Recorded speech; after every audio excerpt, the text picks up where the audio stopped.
Building the Ark in the Drizzle, on the Unseen Network and the Urgency of Dry Ground, by Shashue Monrauch, March 29, 2026. The rain is falling hard as I write this, a steady, heavy drumming on the roof. The morning light is dull, a thick gray blanket that forces the world into first gear. My car idles forward without pressure on the pedal. This is not a darkness, it is a withholding of light, a calling to move slow, to feel the traction of the road beneath you, to understand you are not in control of the weather, only your readiness for it. I woke with this weather in my bones and a specific charge in my spirit, the Unseen Network. I have spoken of it. On a podcast I called it End Times Solutions. I have talked about it with friends over coffee. I have painted a picture of a body of Christ, reconnected, decentralized, operating on the economy of character, not fear, a geolocation of grace where need meets gift without a platform middleman, an economy where the fruit of the Spirit, love, joy, peace, patience, is the only collateral that matters. But this morning, in the dull drum of the rain, the question turned inward, sharp and personal. What have I actually built? Am I Noah, warned of the flood and building in obedient faith on dry ground? Or am I a man who has studied the blueprints, given stirring speeches about art construction, but whose own tools lay clean and unused in the shed? The charge I feel is not merely to build for my own household. It is to build and document in a shareable way, step by simple step. This is the difference between an empire worldview and a kingdom worldview laid bare. The empire mind asks, how can I monetize this time and effort? How can this project serve me? The kingdom mind asks, how can I document this process so simply that my mother's 80-year-old friends could understand it and implement it to whatever degree they are able in their own lives? One seeks to build a personal fortress, the other seeks to equip a people. So let me not just speak of the network. Let me confess my own starting point here in the drizzle, before the storm.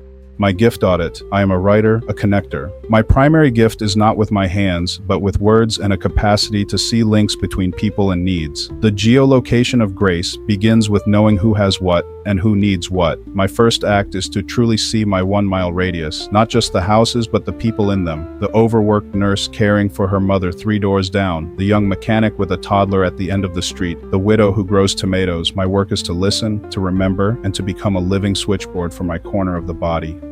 My 1-mile radius, it starts with a list. I am making a list, not a database, a simple paper list in a notebook I've labeled the ledger. On one page, gifts. On the facing page, needs. I am not asking for resumes. I am asking, what do you love to do? What do you know how to fix? What is a recurring frustration in your home? This is the beginning of koinonia. It is not efficient, it is relational.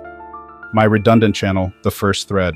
This week, I haven't purchased FRS radios, at least not yet, but I did ask a harder question. If I woke tomorrow and my usual channels for connection were gone, if this platform demanded a digital ID, if the grid flickered, where would I go? Where would we go? So I am exploring free open source solutions, decentralized tools that don't rely on a central server or a corporate gatekeeper. The goal is simple, to establish a connection my godmother, my mom's nurse, the housekeeper, a neighbor, and I can use. A way to say, we are okay, do you need anything? This is the first thread of the mesh network. It is a tangible act of moving trust from a distant, fragile grid to the person whose face I know.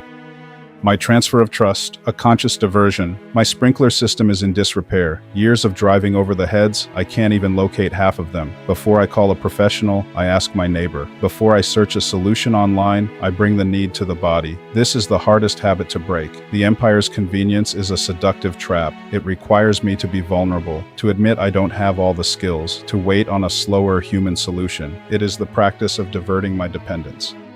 This is the ark I am building. It is not made of gopher wood. It is made of renewed habit. It is built with the lumber of intentional connection, the pitch of practical love, the blueprint of God's design for His people. For just as the body is one and has many members, and all the members of the body, though many, are one body, so it is with Christ. 1 Corinthians 12:12. We have recited this. It is time to wire it.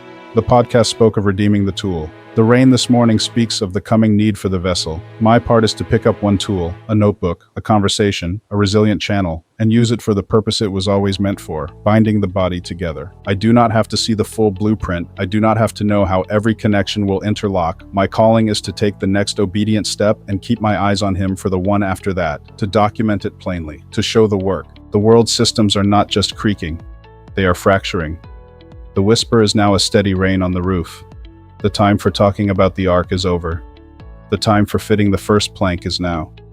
The unseen network becomes visible, one introduced conversation, one recorded skill, one simple battery-powered connection at a time. We build it not from a spirit of fear, but from a spirit of profound love and obedience. We build it because it is what we were always meant to be, a living, functioning body, ready for whatever weather comes. The rain is here. I am going to go write the first name in my ledger. That is all, and thank you for reading.